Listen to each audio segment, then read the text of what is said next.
Sumit Chander to put in a legal perspective and what can we expect and make of the ongoing. Mr. Kidwai, Sumit Chander, you can put this in perspective. The impression that the Aam Aadmi Party seems to be sending out, and I'm afraid Anjali is still not through, otherwise would have let her in on the same. But the impression that the AAP seems to be casting at the moment is that applications are being filed. You know, the intent is to either get rid of a certain voters or add voters to the electoral rolls.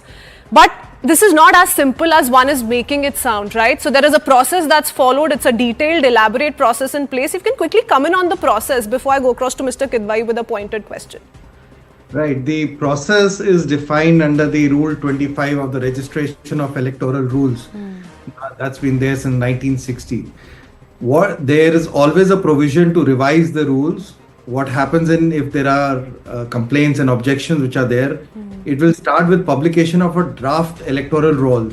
Once the draft electoral roll is out, anybody who has an objection can move that objection, file that objection before the ERO, and the ERO then invites the claims and objections from all eligible citizens. After processing such applications, then the ERO would see and decide whether further inclusions, deletions, corrections can be carried out, and accordingly the final electoral roll will be updated on this page. So these processes already been there. It is part of the rules and provisions with respect to the registration of electoral rules, and it's just that we are today trying to politicize something which is, you know, a basic process of law. It's good that the citizens are now becoming active. Their objections are being filed. I think it should be taken in good stance with all political parties that this activity is taking place in huge numbers.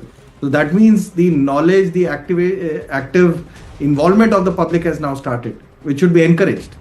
Okay, amply clear you've made the manner in which there's a detailed process that needs to. They are going to be given time and space to put forth their own version. Mr. Chander, the buck definitely stops with the Election Commission officials, but what I want to ask is what was pointed out by Arvind Kejriwal. He spoke of the New Delhi Assembly segment and said as of October, when the draft of the electoral maps, electoral list first came out, the New Delhi Assembly segment had a little over 1 lakh voters. Why should there be any change to that? January 1 is when the final list will come out, but he's saying the EC officials should have already done their job.